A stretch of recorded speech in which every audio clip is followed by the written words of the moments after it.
একটা ঘরে 4টা মোমবাতি জ্বলছিল। 4টা মোমবাতির ভিতরে প্রথমটার নাম ছিল শান্তি, দ্বিতীয়টার নাম ছিল বিশ্বাস, তৃতীয়টার নাম ছিল ভালোবাসা, আর চতুর্থটার নাম ছিল আশা। তো জ্বলতে জ্বলতে হুট করে শান্তির যে মোমবাতিটা ছিল সেটা নিভে গেল। এখন বিশ্বাসের মোমবাতিটি বলছে, যেখান থেকে শান্তি চলে গেছে সেখানে বিশ্বাস থেকে আর কোনো লাভ নেই, আমিও নিভে যাব। বিশ্বাস মোমবাতিটিও নিভে গেল। এখন ভালোবাসার মোমবাতিটি বলতেছিল, যেখানে শান্তি নেই, যেখানে বিশ্বাস নেই, সেখানে ভালোবাসার কোনো মূল্য নেই, আমি কেন জোরে থাকবো, আমিও নিভে যাব। 3টা মোমবাতির ভিতরে 3টা মোমবাতি নিভে গেল। বাকি একটা মোমবাতি ছিল, ওই মোমবাতিটির নাম ছিল আশা। কিছুক্ষণ পরে ওই ঘরে একটি ছেলে আসলো। ছেলে আসার পরে দেখলো তার 4টা মোমবাতির ভিতরে 3টা মোমবাতি অলরেডি নিভে গেছে। তখন সে চিন্তা করলো কি করা যায়। তখন টুপ টুপ করে জ্বলতে থাকা ওই মোমবাতিটি তাকে বলল যে তুমি চাইলে আমাকে দিয়ে এই 3টা মোমবাতিকে আবার জ্বালিয়ে দিতে পারো। আর ওই মোমবাতিটির নাম ছিল আশা।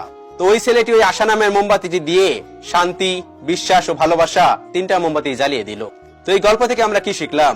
জীবনে শান্তি থাকবে না, জীবনে বিশ্বাস থাকবে না, ভালোবাসাও থাকবে না, কিন্তু কখনো আশা ছাড়া যাবে না।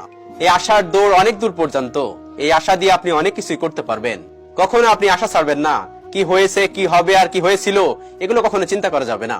জীবন থেকে আশা কখনো ছাড়া যাবে না।